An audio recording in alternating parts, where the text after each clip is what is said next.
नमस्कार बच्चों, कैसे हैं आप लोग। मैं आशा करता हूँ कि आप लोग बिल्कुल स्वस्थ होंगे, मस्त होंगे और अपने इस पढ़ाई में बिल्कुल व्यस्त होंगे। जैसा कि आप लोग जानते हैं कि 2026 में हमारा 12th का बोर्ड एग्ज़ाम है और उस बोर्ड एग्ज़ाम में हम लोग जो है इस बेंच के सहारे बिल्कुल बेहतर तरीके से आपको एजुकेट करना चाहते हैं और उसके साथ हम 2026 के बोर्ड एग्ज़ाम में 450 मार्क्स दिलवा के आपको स्टेट लेवल पे टॉप करवाना चाहते हैं। तो हम लोग इतना सपना है तो आप लोग मेहनत करके उस सपने को ज़रूर साकार कीजिएगा। आज हम डिस्कशन करेंगे ज्योग्राफी के चैप्टर नंबर 3 का, जिस चैप्टर का नाम है जनसंख्या संगठन। इसमें हम जनसंख्या को किस प्रकार संगठन करते हैं उसके बारे में पढ़ना है, जिसमें हमने पूरे ऑब्जेक्टिव को, जितना भी हमें इम्पोर्टेंट ऑब्जेक्टिव लगा था उन सारे ऑब्जेक्टिव को हमने इस को क्लास में लेके आए हैं। तो आपको बिना देरी किए हुए मैं इस क्लास को शुरू करूंगा और आपको इस क्लास को पूरे द एंड तक देखना है और इसमें बताया गया हर एक बात को आपको अपने नोट्स के रूप में तैयार कर लेना है और जो मैं एक्स्ट्रा बताता हूँ उसको भी आपको ध्यान में रखते हुए चलना है। तो चलिए बिना देरी किए हुए हम क्लास की शुरू करते हैं और ऑब्जेक्टिव के क्वेश्चन नंबर फर्स्ट की ओर चलते हैं। पहला हमारा क्वेश्चन ये रहा आपकी स्क्रीन पे, निम्नलिखित संख्या में कौन जनसंख्या के कार्यशील वर्ग का प्रतिनिधित्व करता है। तो देखिए यहाँ पे हमसे पूछा गया है कार्यशील वर्ग का प्रतिनिधित्व कौन सी ये जो जनसंख्या है वो करती है। तो देखिए 3 प्रकार की जनसंख्या होती है। एक वो जो 0 से 14 वर्ष तक होती है, ये बाल्य अवस्था कहलाती है। एक वो 15 से 59 वर्ष, ये अवस्था जो होती है ये कार्यशील जनसंख्या कहलाती है, यानी कि कार्य करने वाली जनसंख्या कहलाती है। और तीसरा 60 से आगे की ओर चलती है, यानी कि 60 से आगे की जो जनसंख्या होती है, रुक जाइए 1 मिनट, 1 मिनट। तो मैंने आपको तीनों जनसंख्या के बारे में बता दिया हूँ और कार्यशील जनसंख्या जो होती है यही सिर्फ काम करती है और ये 0 से 14 वर्ष की जो बच्चे होते हैं वे काम तो नहीं करते हैं, ना ही 60 वर्ष से अधिक के आदमी को काम करने की अनुमति है, वो काम नहीं करेंगे, आराम करेंगे। तो ये दोनों जो जनसंख्या है ये दोनों इस कार्यशील जनसंख्या पर ही निर्भर रहते हैं। तो यहाँ पे हमसे क्वेश्चन क्या पूछा गया था कि निम्नलिखित संख्या में कौन जनसंख्या के कार्यशील वर्ग का प्रतिनिधित्व करता है। तो हमारा कार्यशील जनसंख्या जो है 15 से 59 वर्ष होता है। ऑप्शन बी हमारा बिल्कुल राइट हो जाएगा। चलिए नेक्स्ट क्वेश्चन को देख लेते हैं। अगला हमारा क्वेश्चन ये रहा, हाँ इसका जवाब दीजिएगा। आयु लिंग पिरामिड का संबंध है, ये जो आयु लिंग पिरामिड है इसका संबंध किससे है। तो इस आयु लिंग पिरामिड का संबंध ऑप्शन देखते हैं हम, जनसंख्या घनत्व से, पुरुषों की संख्या से, स्त्री और पुरुष से, जनसंख्या साक्षरता से। तो देखिए आयु लिंग में, यानी कि आयु के हिसाब से लिंग निर्धारण किस में होगा, तो स्त्री और पुरुष से जो पिरामिड का संबंध होगा उसी को हम आयु लिंग पिरामिड कहेंगे। अर्थात इस आयु लिंग पिरामिड से संबंधित स्त्री और पुरुष की जनसंख्या हो जाएगी, यानी कि ऑप्शन सी हमारा बिल्कुल राइट हो जाएगा। चलिए नेक्स्ट क्वेश्चन देख लेते हैं। अगला हमारा क्वेश्चन है, निम्नलिखित में किसका लिंग अनुपात सर्वाधिक है। ये जो ऑप्शंस है 4 ऑप्शन, इनमें से किसका लिंग अनुपात सबसे अधिक है। सर्वाधिक मतलब सबसे अधिक। इसमें जो सबसे अधिक लिंगानुपात है तो वो हमारा लाटविया का हो जाता है। ऑप्शन डी हमारा बिल्कुल राइट हो जाएगा। यहाँ पे डी ऑप्शन हमारा बिल्कुल राइट है। चलिए यहाँ पे कुछ हम नोट के रूप में दिए हुए हैं आपको, ये देखिए क्या लिखा हुआ है, ये जरा इस पे ध्यान दीजिएगा। लिंगानुपात का संबंध प्रति 1000 पुरुष पर स्त्री की जनसंख्या। अब देखिए यहाँ पे जो हमसे पूछा गया है लिंगानुपात सर्वाधिक किसका है, तो देखिए लिंगानुपात किसको कहते हैं, यानी कि कोई एक क्षेत्र है, यहाँ पे प्रति 1000 पुरुषों की संख्या पर प्रति 1000 पुरुषों की संख्या पर जितनी महिला की संख्याएँ होंगी उसी संख्या को हम लोग लिंग अनुपात कहते हैं। जैसे मान लीजिए कोई एक क्षेत्र है, वहाँ पर पुरुषों की संख्या 100 है और वहीं पे जो महिलाओं की संख्या है वो 70 है। तो अब देखिए इसको काटते हैं तो ये कट गया, ये कट गया। अब देखिए 10/7 हमारा जो है वो लिंग अनुपात को पूर्ण रूप से दर्शाएगा। तो लिंग अनुपात को दर्शाने के लिए हम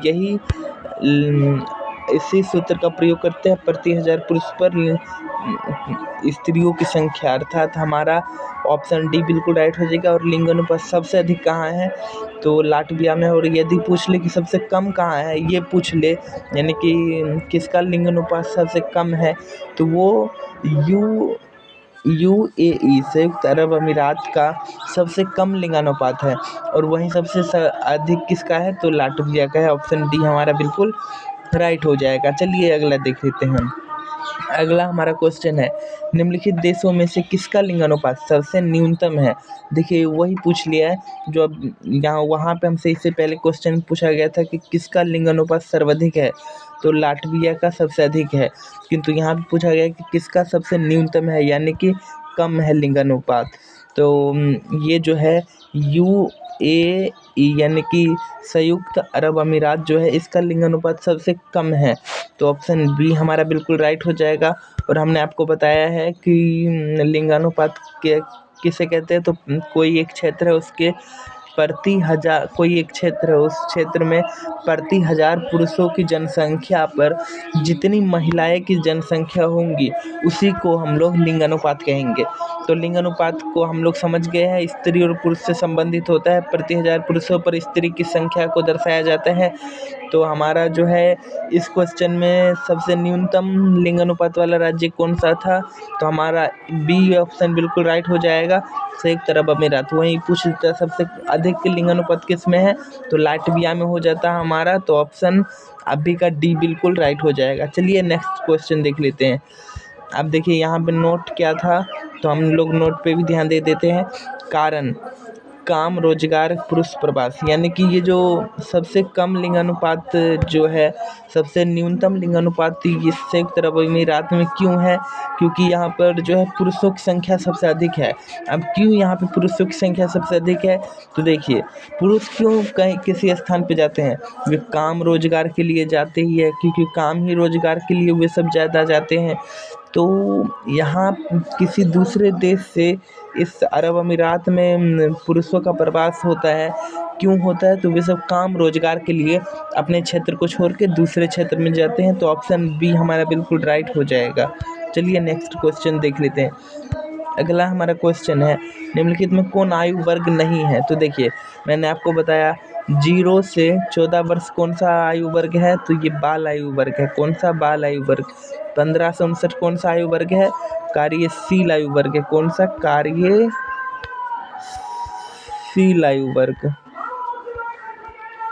और 60 से अधिक कौन सा वर्ग है, तो वृद्ध आयु वर्ग है। कौन सा, वृद्ध आयु वर्ग है। तो इसका और 70 से अधिक जो है ये कोई किसी को नहीं दर्शाता है। तो ऑप्शन डी जो है हमारा बिल्कुल राइट हो जाएगा।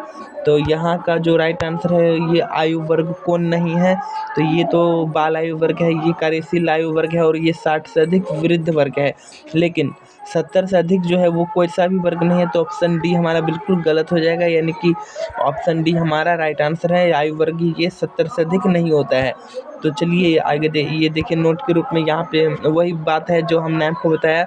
बाल वर्ग 0 से 14 वर्ष के जो बच्चे होते हैं उन्हें कहते हैं कार्यशील वर्ग, यानी कि काम करने वाले व्यक्ति जो होते हैं वो 15 से 59 वर्ष के होते हैं, और वृद्ध वर्ग 60 से अधिक होते हैं।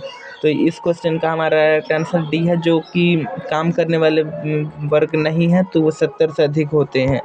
तो चलिए अगला हम लोग देख लेते हैं। अगला हमारा क्वेश्चन ये रहा, सबसे अधिक नगरीकृत देश कौन है, यानी कि सबसे अधिक, ये जो पूरा इस चारों ऑप्शन में जो 4 ऑप्शन है इसमें से सबसे अधिक नगरीकृत देश कौन है। तो देखिए अरब अमीरात भी है, जापान भी है, फ्रांस भी है और ग्रेट ब्रिटेन भी है। किंतु यहाँ पे हमसे क्या पूछा गया है कि सबसे अधिक, यहाँ पे ये नहीं पूछा गया कि नगरीकृत देश कौन है। नगरीकृत पूछता तो ये सभी होता, किंतु हमसे ये पूछा गया है कि यहाँ पे सबसे अधिक नगरीकृत देश कौन है। तो इसका जो राइट आंसर हो जाएगा वो ग्रेट ब्रिटेन, यानी कि यूके जो है, ग्रेट ब्रिटेन, ये सबसे अधिक नगरीकृत देश है। यहाँ पे बी ऑप्शन हमारा बिल्कुल राइट हो जाएगा। चलिए नेक्स्ट क्वेश्चन देख लेते हैं। नेक्स्ट हमारा क्वेश्चन है 100% शहरी जनसंख्या वाला देश का नाम क्या है। तो यानी कि जहाँ पे 100% शहरी जनसंख्या पाया जाता है उस देश का नाम क्या है। तो ऑप्शन ए हमारे पास फ्रांस है, सिंगापुर, जापान, थाईलैंड। तो कौन सा ऑप्शन सही हो जाएगा। तो इसका जो राइट आंसर है वो हमारा बी बिल्कुल राइट हो जाएगा, सिंगापुर। अब याद कैसे रखना है, तो देखिए 100% शहरी जनसंख्या, यहाँ पे भी 100 और यहाँ पे भी सिंगापुर में 100, तो दोनों में 100 आ रहा है। तो इस प्रकार से आपको याद रख लेना है, 100% शहरी जनसंख्या सिंगापुर में पाया जाता है, यानी कि ऑप्शन बी हमारा बिल्कुल राइट हो जाएगा। चलिए नेक्स्ट क्वेश्चन की ओर देख लेते हैं। नेक्स्ट क्वेश्चन हमारा ये रहा आपके स्क्रीन पे। हाँ, नेक्स्ट क्वेश्चन को जवाब दीजिए। यूरोप के अधिकांश देशों में महिलाओं की संख्या की तुलना में पुरुषों की संख्या कम मिलती है, कारण। तो देखिए यूरोप के जो अधिकांश देश है, ये जो यूरोप के देश है ना, इसके अधिकांश देशों में जो है यहाँ पे महिलाओं की संख्या है वो पुरुषों की संख्या में कम मिलती है, यानी कि पुरुषों की संख्या महिलाओं की संख्या की तुलना में पुरुषों की संख्या कम मिलती है, यानी कि महिलाएं इस यूरोप में अधिक है किंतु पुरुषों की संख्या कम है महिलाओं की तुलना में। तो उसका कारण क्या है। तो देखिए निम्न जन्म दर, या फिर समाज में महिलाओं की बेहतर स्थिति, या पुरुष प्रधान उत्प्रवास। तो देखिए इसमें जो राइट आंसर है वो यूरोप के देशों में क्यों सबसे अधिक महिलाओं की संख्या है किंतु महिलाओं की संख्या की तुलना में पुरुषों की संख्या अधिक नहीं है। तो इसका जो राइट आंसर है वो समाज में महिलाओं की बेहतर स्थिति, ये भी है, वहाँ पे समाज में महिलाओं की बहुत बेहतर स्थिति दी गई है। और वहीं पुरुष प्रधान उत्प्रवास, यानी कि जो पुरुष होते हैं वो हमेशा प्रवास करते रहते हैं, यानी कि एक स्थान से दूसरे स्थान जाते रहते हैं। तो इस कारण से उनको जो है वहाँ पे अधिक संख्या में निवास नहीं हो पाता है। सब नहीं, मतलब अधिकांश पुरुष एक स्थान से दूसरे स्थान तक प्रवास करते रहते हैं। तो ऑप्शन जो है हमारा डी बिल्कुल राइट हो जाएगा। बी और सी दोनों बिल्कुल सही है, तो ये और ये दोनों सही है, ऑप्शन डी हमारा राइट हो जाएगा। चलिए नेक्स्ट क्वेश्चन हम लोग देख लेते हैं। ये रहा हमारा अगला क्वेश्चन। विकसित राष्ट्र के अधिकांश नगरों में उच्च लिंग अनुपात मिलने का कारण है, यानी कि जो विकसित राष्ट्र होते हैं, जो विकास कर गए होते हैं, जो अधिक विकसित हो गए हैं, उस राष्ट्रों के अधिकांश नगरों में उच्च लिंगानुपात मिलने का कारण है, यानी कि ये जो राष्ट्र है विकसित राष्ट्र, उसमें उच्च लिंगानुपात मिलने का कारण क्या है। तो लिंगानुपात आपको मैंने बताया हूँ कि स्त्री और पुरुष की संख्या, स्त्री और पुरुष से संबंधित होता है। प्रति 1000 पुरुषों पे कुल स्त्री की संख्या को ही हम लिंगानुपात कहते हैं। तो यहाँ पे हमसे पूछा गया उच्च लिंगानुपात मिलने का कारण है, तो ऑप्शन हमारे पास है नगरीय क्षेत्र में रोजगार का अधिक साधन मिलना। हाँ, ये हो सकता है, नगरीय क्षेत्र में रोजगार का अधिक साधन मिलना। आप देखिए पुरुष जो है वो अधिक कहाँ जाना पसंद करेगा, तो जहाँ पे उसको काम रोजगार मिलेगा, जहाँ पे उसको एक काम मिल जाएगा, रोजगार मिल जाएगा, जहाँ पे वो रह के अपना पालन पोषण कर सकता है काम करके, तो वहाँ पे ज़रूर रहना पसंद करेगा। ऑफकोर्सली कोई भी व्यक्ति कहीं पे जाता है तो उसको काम रोजगार सबसे पहले चाहिए, तभी वो नए स्थान पे रह सकता है। तो ये वही हमसे है इस ऑप्शन में। बी ऑप्शन हमारे पास है ग्रामीण क्षेत्र के कृषि कार्य में पुरुषों की उच्च भागीदारी, यानी कि ग्रामीण क्षेत्र जो है, ग्रामीण क्षेत्र के कृषि कार्य में, यानी कि ग्रामीण क्षेत्र के कृषि कार्य में पुरुष की उच्च भागीदारी होती है।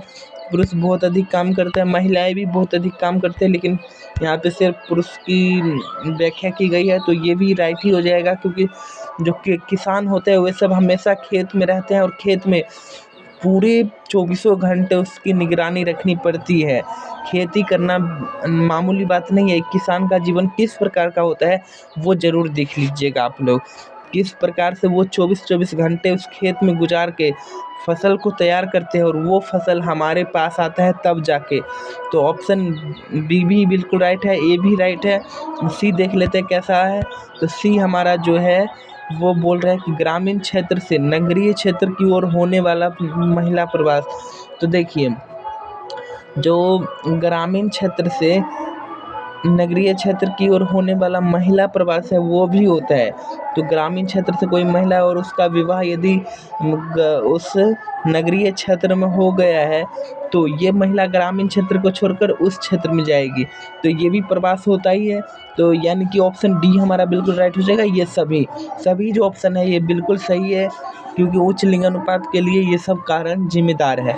तो ऑप्शन डी हमारा राइट है। चलिए नेक्स्ट क्वेश्चन देख लेते हैं। अगला हमारा क्वेश्चन है, बांग्लादेश का आयु लिंग पिरामिड से किसी एक से संबंधित है। यानी कि जो बांग्लादेश का लिंग पिरामिड है वो निम्न में से किसी एक से संबंधित है। यानी कि यहाँ पे किससे संबंधित है वो। तो ऑप्शन देख लेते हैं। विस्तृत आधार वाला त्रिभुजाकार पिरामिड ये होगा, या फिर ऑप्शन और देख लेते हैं बी, संकीर्ण आधार वाला त्रिभुजाकार पिरामिड। ये भी हो सकता है। घंटी का, यहाँ पे घंटी का आकार वाला पिरामिड होना चाहिए था, घंटी का आकार वाला पिरामिड। और डी ऑप्शन है हमारे पास संकीर्ण आधार और सदाकार पिरामिड। तो इसका जो राइट आंसर हो जाएगा उसकी बात करें, इस क्वेश्चन का राइट आंसर यानी कि बांग्लादेश का जो लिंग पिरामिड है वो किस प्रकार का है, तो इसका जो राइट आंसर है वो हमारा ए ऑप्शन बिल्कुल राइट हो जाएगा, जो कि ए हमारा बिल्कुल राइट आंसर है। तो हमारा विस्तृत आधार वाला त्रिभुजाकार पिरामिड है किसका, तो बांग्लादेश का। तो ऑप्शन ए हमारा बिल्कुल राइट है। चलिए नेक्स्ट क्वेश्चन देख लेते हैं। अगला हमारा क्वेश्चन ये रहा आपके स्क्रीन पे। उद्योग तथा अवसंरचना से युक्त एक अर्थव्यवस्था अधिक कार्यशील जनसंख्या को निम्न में से किस सेक्टर में कार्य प्रदान करता है। यानी कि जो उद्योग और अवसंरचना से युक्त एक अर्थव्यवस्था होती है वो अधिक कार्यशील जनसंख्या को किस सेक्टर में सबसे अधिक कार्य प्रदान करती है। देखिए, अब द्वितीय सेक्टर में क्या आता है हमारा, तो आप सबको पता है कि मशीनरी का कार्य आता है। मशीनरी की सहायता से प्रत्येक कार्य को किया जाता है। अन्य हाथों को इसमें कम यूज किया जाता है, किंतु प्रत्येक कार्य को मशीनों की सहायता से आसान करके कार्य को किया जाता है। इसमें मशीनरी का प्रयोग होता है और इसमें भी पर बहुत सारे कार्यशील जनसंख्या को इसमें कार्य दिया जाता है, जो कि ऑप्शन ए हमारा राइट होगा। अगला ऑप्शन देख लेते हैं। अगला हमारा ऑप्शन है तृतीय। तो तृतीय में आप सबको पता है इसमें क्या क्या आता है, परिवहन आ जाता है, परिवहन आता ही है। इसके बाद जो है पर्यटन आता ही है, पर्यटन भी आता है, पर्यटन आता है, परिवहन आता है। इसके बाद परिवहन, पर्यटन और भी आता है, याद मुझे नहीं आ रहा है। चूँकि इसमें भी जब परिवहन होता है तो उसमें भी कार्य मिलता है, पर्यटन आता है तो इनकी भी सेवा करने के लिए काम रोजगार उपलब्ध होते हैं। इसके बाद चतुर्थ क्रिया जो है ये सबसे महत्वपूर्ण क्रिया है। इसमें उच्च तकनीकी का प्रयोग होता है, इसमें शिक्षण प्रशिक्षण की कार्य को किया जाता है, तो इसमें भी रोजगार प्राप्त होता है।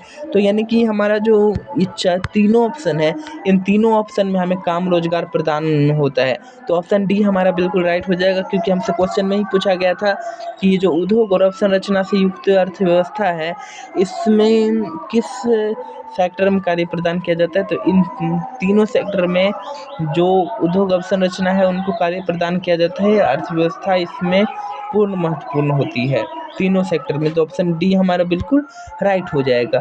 चलिए अगला क्वेश्चन हम लोग देख लेते हैं। अगला हमारा है, संयुक्त राज्य अमेरिका के विकसित नगरों में महिलाओं की अधिक संख्या का मुख्य कारण निम्न में से क्या है? तो ये जो संयुक्त राष्ट्र अमेरिका है, इसके विकसित नगर जो है वहाँ पर महिला की अधिक संख्या है। अधिक संख्या होने के कारण क्या है?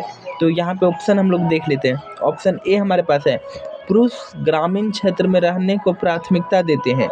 ये जो पुरुष है वो ग्रामीण क्षेत्र में रहने को प्राथमिकता देते हैं। या फिर बी ऑप्शन है, पुरुष का दूसरे देशों में प्रवास करना। ये जो पुरुष है वो एक देश को छोड़कर किसी दूसरे देश में प्रवास करने से महिलाओं की अधिक संख्या अमेरिका में बच जाती है। या फिर अगला ऑप्शन है, नर शिशु का जन्म दर, यानी कि नर शिशु का जन्म दर कम हो जाना।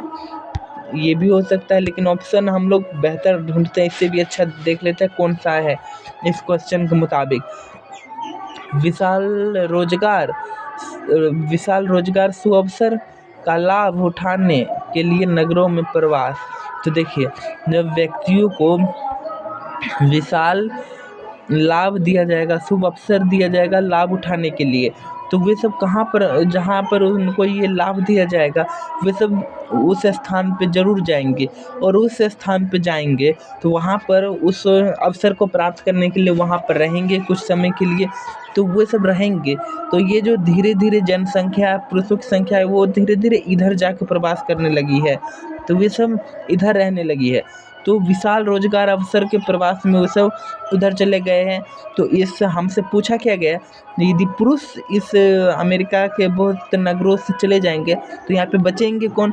महिलाएं बचेंगी, ये ऑफकोर्सली। तो यहाँ पे हमसे क्वेश्चन में क्या पूछा गया, एक बार क्वेश्चन और देख लेते हैं। संयुक्त राज्य अमेरिका के विकसित नगरों में महिलाओं की अधिक संख्या का मुख्य कारण क्या है? तो अब हम लोग जान गए कि महिलाओं की संख्या का अधिक मुख्य कारण क्या है अमेरिका में। तो हमारा डी ऑप्शन बिल्कुल राइट हो जाएगा, क्योंकि पुरुष जो होते हैं वो विशाल रोजगार के शुभ अवसर का लाभ उठाने के लिए नगरों में प्रवास करते हैं।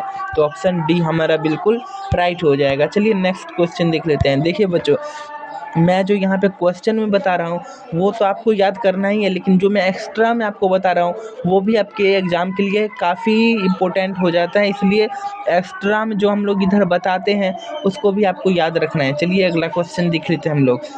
13 नंबर का क्वेश्चन है, निम्नलिखित में से किसने संयुक्त राज्य अरब अमीरात के लिंगानुपात को निम्न किया है?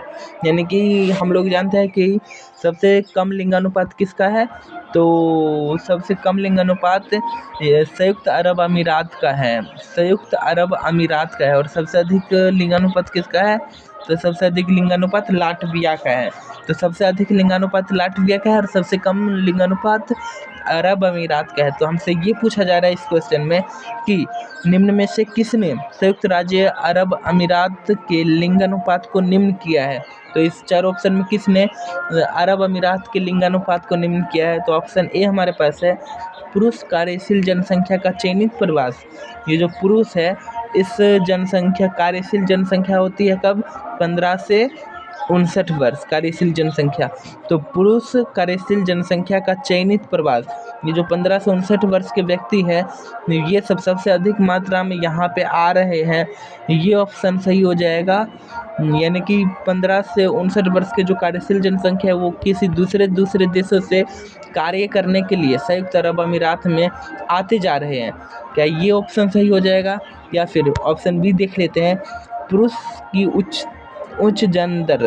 हाँ, ये हो सकता है, पुरुष का उच्च जन्म दर भी हो सकता है, किंतु यहाँ पे इतना जन्म दर भी नहीं हो सकता है कि यहाँ की जो लिंगानुपात है उसमें बहुत ज़्यादा कमी देखने को मिल जाए, बहुत अधिक निम्नता देखने को मिल जाए। तो ये भी बिल्कुल नहीं होगा, ये भी गलत है। स्त्रियों की निम्न जन्म दर, ये भी नहीं हो सकता है। स्त्रियों का उच्च उत्प्रवास, स्त्री प्रवास ही नहीं कर रही है, क्योंकि यहाँ पे पुरुष, यहाँ पे जो है ये लिंगानुपात कम है, तो स्त्रियों का कम प्रवास ये भी नहीं हो सकता है। ये स्त्री कहाँ जाएगी? अपने ही देश में रहेगी। उनका विवाह होगा तो थोड़ी ना वो दूसरी देश जाके रहेगी, अपने ही देश में रहेगी। तो ऑप्शन जो है हमारा ए राइट हो जाएगा, क्योंकि पुरुष कार्यशील जनसंख्या यानी कि 15 से 59 वर्ष की जो जनसंख्या है पुरुषों के, वो कार्यशील होती है और काम करती है। तो वो सब काम रोजगार के लिए संयुक्त अरब अमीरात में प्रवास करते हैं, यानी कि चयनित प्रवास होता रहता है विभिन्न देशों से। तो ऑप्शन ए हमारा बिल्कुल राइट हो जाएगा। देखिए हम लोग आपके लिए कितना ज़्यादा इसको डिटेल में जाके देखते हैं, इसलिए आपको भी ये होना चाहिए कि हम लोग धैर्य बना के इस क्वेश्चन को याद करने की कोशिश करें, समझने की कोशिश करें। तो चलिए ये ऑप्शन हमारा राइट हो जाएगा। अगला क्वेश्चन 14 नंबर का देख लेते हैं। अगला हमारा क्वेश्चन है, किशोर जनसंख्या किस आयु वर्ग के अंतर्गत आता है? तो देखिए ये देखिए किशोर जनसंख्या आ गया है। तो देखिए अभी जो हम लोग हैं, हम लोग भी अभी किशोर जनसंख्या में, आप लोग जो है आप लोग भी किशोर जनसंख्या में है। तो आप लोग बताइए कि इसमें से, इस ऑप्शन में से कौन सा ऑप्शन हमारा राइट हो जाएगा। तो इन चारों ऑप्शन में आप लोग थिंकिंग कीजिए, अपने थिंकिंग पावर को स्ट्रॉन्ग कीजिए कि कौन सा ऑप्शन राइट हो जाएगा। तो ए हमारे पास है 1 से 14 वर्ष, ये जो है ये बाल अवस्था आता है। कौन सा बाल अवस्था? 10 से 19 वर्ष, ये हमारा आ जाता है कौन सा? किशोर जनसंख्या। कौन सा? किशोर जनसंख्या। तो ऑप्शन हमारा बी बिल्कुल राइट हो जाएगा। किशोर जनसंख्या किस आयु वर्ग में होती है? तो 10 से 19 वर्ष का तो किशोर जनसंख्या। और कार्यशील जनसंख्या क्या होती है? तो 15 से 59 वर्ष हमारा कार्यशील जनसंख्या। और किशोर जनसंख्या हमसे पूछा गया है तो बाल्य अवस्था के अंतर्गत, बाल्य अवस्था के बाद आने वाला अवस्था को हम लोग किशोर अवस्था कहते हैं। तो ऑप्शन बी हमारा बिल्कुल राइट हो जाएगा। चलिए अगला देख लेते हैं। अगला हमारा क्वेश्चन है, जल्दी जल्दी अब हम इनको ख़त्म कर लेते हैं, कम ही क्वेश्चन है। स्त्रियों के लिंग अनुपात को प्रतिकूल होने के कारण है, ये जो स्त्रियों के लिंग अनुपात है उसके प्रतिकूल होने के कारण क्या है? तो स्त्री भ्रूण हत्या, स्त्री शिशु हत्या, स्त्रियों की प्रति घरेलू हिंसा या सभी। तो देखिए स्त्रियों के लिंग अनुपात प्रतिकूल होने का कारण क्या हो सकता है? स्त्रियों की संख्या कम होने का कारण क्या हो सकता है? तो पहले हम लोग जानते हैं कि स्त्री भ्रूण हत्या हो जाती थी, यानी कि जो शिशु होते थे उनको जन्म देने से पहले ही पेट में ही उन्हें मार दिया जाता था। जब पता चल जाता था कि ये बेटी है तो इसको पेट में ही हत्या करवा दिया जाता था, जिसे हम लोग स्त्री भ्रूण हत्या कहते हैं। और इसके बाद यहाँ पे है हमारा ऑप्शन बी में है स्त्री शिशु हत्या। तो स्त्री शिशु हत्या, जब भी जन्म होता था यदि देखा जाता था कि ये बेटी है तो इसको उसी समय, जिसे हम लोग गिरवा दिया जा कहते हैं, उस बच्चे को गिरवा दिया जाता था, यानी कि हत्या करवा दिया जाता था जन्म के बाद। स्त्रियों के प्रति घरेलू हिंसा ये भी थी। स्त्री जो थी उनके प्रति घर के लोग घरेलू हिंसा मानते थे, उनको दबाव में रखते थे, उनको किसी भी चीज़ की आज़ाद नहीं देते थे आज़ादी। तो ऑप्शन जो है यहाँ पे हमारा तीनों सही है, यानी कि स्त्री भ्रूण हत्या भी स्त्रियों के लिंग अनुपात को प्रतिकूल यानी कि कम होने पर दबाव दिया है ऑफकोर्सली। बी ऑप्शन स्त्री शिशु हत्या भी, और स्त्री के प्रति घरेलू हिंसा, यानी कि ये सभी ऑप्शन डी हमारा बिल्कुल राइट हो जाएगा। अगला देख लेते हैं। अगला हमारा क्वेश्चन है 2011 की जनगणना के अनुसार भारत का लिंग अनुपात। तो देखिए यहाँ पे हमसे 2011 की जनगणना के अनुसार पूछा गया है। तो हमारा 2011 की जनगणना के अनुसार लिंगानुपात जो था, लिंगानुपात का मतलब आप लोग जानते ही होंगे, प्रति 1000 पुरुषों पर जो स्त्रियों की जनसंख्या होती है उसी को हम लोग लिंगानुपात कहते हैं, आप लोग जानते होंगे। और सबसे अधिक ये जो लिंगानुपात है वो हमारा लाटविया का है। किसका? लाटविया का, है ना। और सबसे कम किसका है? तो अरब अमीरात का है, संयुक्त अरब अमीरात का है ना। संयुक्त अरब अमीरात का सबसे कम है। तो यहाँ पे हमसे पूछा क्या गया है क्वेश्चन में हमसे पूछा गया है कि 2011 की जनगणना के अनुसार भारत का लिंगानुपात। तो इसका जो राइट आंसर हो जाएगा वो ए बिल्कुल सही हो जाएगा, क्योंकि 2011 में भारत का लिंगानुपात यानी कि प्रति 1000 पुरुषों पर 943 महिलाओं की संख्या थी। तो यहाँ पे हमारा राइट आंसर ए हो जाएगा, बिल्कुल राइट है। और 2011 में आपको क्या क्या याद रखना है मैं आपको बता देता हूँ। देखिए 2011 की जनगणना के अनुसार कुछ पूछेगा तो आपको पूछेगा वो भारत की जनसंख्या कितनी थी 2011 की जनगणना के अनुसार। तो 2011 की जनगणना के अनुसार हमारा भारत का जनसंख्या 121 करोड़ था, ठीक है। यहाँ पे सबसे अधिक जनसंख्या वाला राज्य कौन सा था? उत्तर प्रदेश था। सबसे कम जनसंख्या वाला राज्य कौन सा था? तो सबसे कम जनसंख्या वाला राज्य सिक्किम था। कौन सा? सिक्किम था, ठीक है। अब देखिए यहाँ पे जनसंख्या वाला, अब पूछेगा जनसंख्या घनत्व, तो सबसे अधिक जनसंख्या घनत्व वाला राज्य कौन सा था? तो हमारा बिहार था 2011 की जनगणना के अनुसार। सबसे कम लिंगानुपात वाला राज्य कौन सा था 2011 की जनगणना के अनुसार? तो अरुणाचल प्रदेश हमारा जो है वो था। इसके बाद आपका 2011 में क्या पूछ सकता है? तो 2011 की जनगणना के अनुसार किस विश्व में किस देश का जनसंख्या सबसे अधिक है? तो वो चीन हो जाएगा। देखिए यहाँ पे आपको कंफ्यूज नहीं होना है। देखिए 2011 की जनगणना के अनुसार पूछे कि विश्व में सबसे अधिक जनसंख्या किसकी थी, तो वो हमारा चीन हो जाएगा। किंतु वर्तमान में पूछे कि यहाँ पे ऐसे पूछ ले कि मतलब विश्व के किस देश की जनसंख्या सबसे अधिक है, तब आप भारत मारिएगा, क्योंकि अभी वर्तमान में हमारा भारत चीन से जनसंख्या की दृष्टि से आगे निकल गया है। तो ऐसे पूछ ले कि विश्व के किस देश की जनसंख्या सबसे अधिक है, तो आप भारत मारिएगा। और वहीं पूछ ले कि 2011 की जनगणना के अनुसार किस देश की जनसंख्या सबसे अधिक थी, तो वो हमारा चीन राइट हो जाएगा। तो इस बात को याद रखिएगा। इतना क्वेश्चन आपको याद रख लेना जो मैंने आपको बताया हूँ 2011 में। इसके बाहर आपको कुछ भी नहीं पूछ सकता है। तो ऑप्शन जो है, ऑप्शन यहाँ पे जो हमारा था इस क्वेश्चन का ए राइट हो जाएगा। चलिए नेक्स्ट क्वेश्चन देख लेते हैं। यहाँ पे और है, नोट के रूप में हम लोग दिए हुए हैं जनसंख्या 100, वही मैंने आपको जो बताया वो भी नोट ही है, यही है जो मैंने आपको बताया हूँ।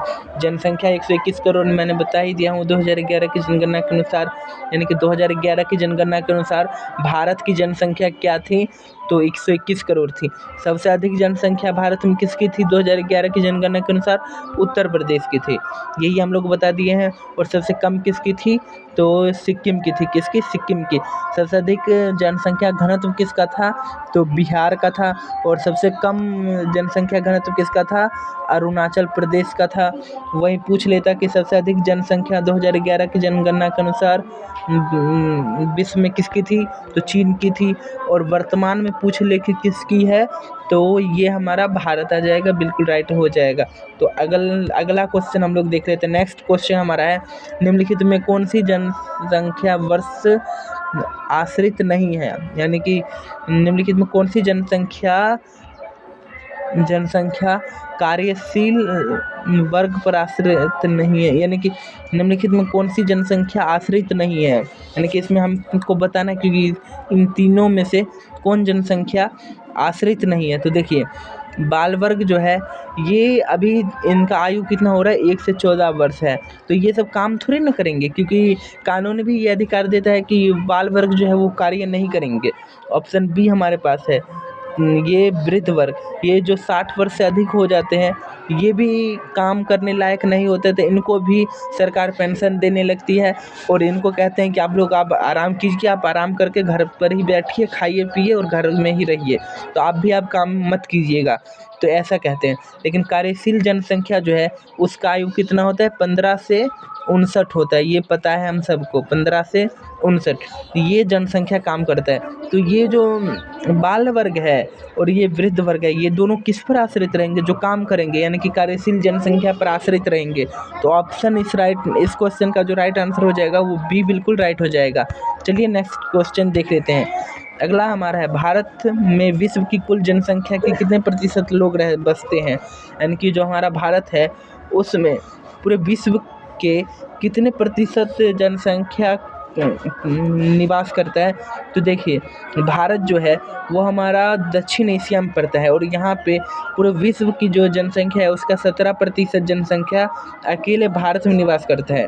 और यहाँ पे हमसे ये पूछे कि पूरे विश्व का कितना प्रतिशत भूमि भारत के पास है, तो ये हमारा 2.4% बिल्कुल राइट हो जाएगा। इसको भी आपको याद रख लेना है। ऑप्शन बी हमारा बिल्कुल राइट हो जाएगा। चलिए अगला देख लेते हैं। अगला हमारा क्वेश्चन ये रहा आपके स्क्रीन पे, जनसंख्या जनसंख्या वितरण को प्रभावित करने वाला सबसे महत्वपूर्ण कारक। यहाँ पे सबसे महत्वपूर्ण कारक पूछा गया है। यदि सिर्फ पूछता है कि कारक कौन सा है तो ये सभी हो जाता है स्थलाकृति, भूमि, जलवायु, प्राकृतिक वनस्पति, क्योंकि ये सभी मानव के लिए महत्वपूर्ण है। किंतु हमसे पूछा क्या गया है, हमसे पूछा गया कि सबसे महत्वपूर्ण कारक कौन सा है जनसंख्या वितरण के लिए।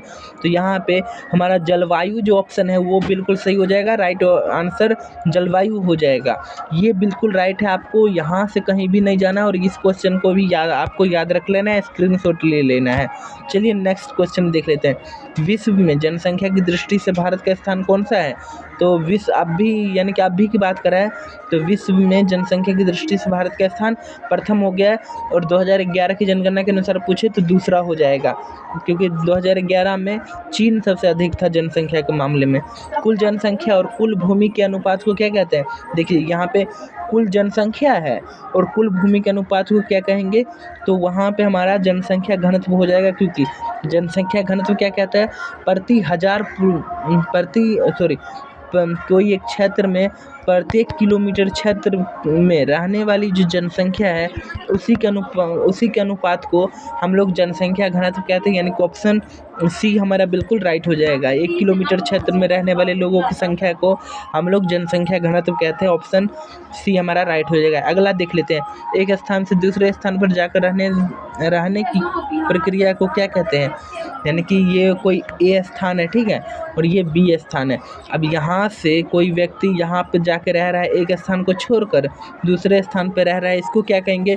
तो ये आपको पता ही है, जब भी कोई व्यक्ति एक स्थान को छोड़कर किसी दूसरे स्थान पर जाता है तो उसे हम लोग क्या कहेंगे? प्रवास कहते हैं। तो ऑप्शन डी हमारा बिल्कुल राइट हो जाएगा। नेक्स्ट क्वेश्चन देख लेते हैं। आयु, ये देखिए, आयु जनसंख्या किस आयु वर्ग आयु समूह को कहते हैं? यानी कि युवा जनसंख्या किस आयु समूह को कहते हैं? तो युवा जनसंख्या जो है वो 14 से 59 वर्ष होता है। यानी कि 60 वर्ष भी दे दे तो कोई बात नहीं है। यानी कि ऑप्शन जो है वो बी हमारा बिल्कुल राइट हो जाएगा। अगला देख लेते हैं। अगला हमारा है प्रति इकाई क्षेत्र उपस्थित जनसंख्या को क्या कहते हैं? यानी कि प्रति इकाई क्षेत्र में उपस्थित जनसंख्या जो है उसे क्या कहते हैं? तो उसे हम लोग जनसंख्या घनत्व कहते हैं। सी ऑप्शन हमारा बिल्कुल राइट हो जाएगा, क्योंकि जनसंख्या घनत्व क्या कहते हैं हम लोग अभी आपको बताया कि प्रत्येक किलोमीटर क्षेत्र में जो वहाँ की जनसंख्या रहती है, कितनी जनसंख्या रहती है, उसी को ज्ञात करना हमारा जनसंख्या घनत्व कहलाता है। तो ऑप्शन जो है वो हमारा बिल्कुल सी राइट हो जाएगा। चलिए नेक्स्ट क्वेश्चन देख लेते हैं। आज का अंतिम क्वेश्चन है हमारा, भारत में पहली पूर्ण जनगणना कब हुई थी? आप देखिए यहाँ पे हमसे क्या पूछा गया कि भारत में पहली पूर्ण जनगणना पूछी गया। पूर्ण, ये हमसे नहीं पूछा गया कि भारत में पहली जनगणना कब हुई है।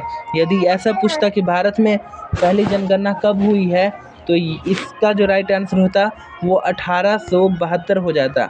किंतु हमसे ये पूछा गया कि पूर्ण जनगणना कब हुई है, तो पूर्ण जनगणना हमारा 1881 में हुई है, जो कि ऑप्शन बी हमारा बिल्कुल राइट हो जाएगा।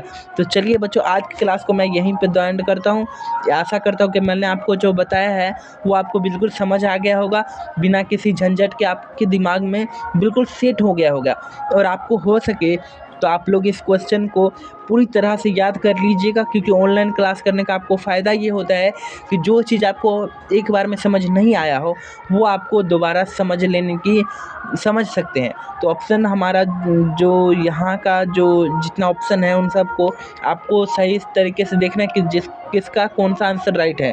तो चलिए आज की क्लास को हम लोग यहीं पे द एंड करते हैं। तो चलिए, जहाँ पे भी रहिए स्वस्थ रहिए, मस्त रहिए, अपने पढ़ाई में व्यस्त रहिए। और इस चैप्टर से इतना ही क्वेश्चन को आपको याद रखना है, क्योंकि इससे ज़्यादा कुछ नहीं पूछ सकते हैं इस चैप्टर से। चलिए, जहाँ पे रहिए स्वस्थ रहिए, मस्त रहिए, अपने पढ़ाई में बिजी रहिए और अपने माता पिता की सेवा करते रहिए। Bye bye.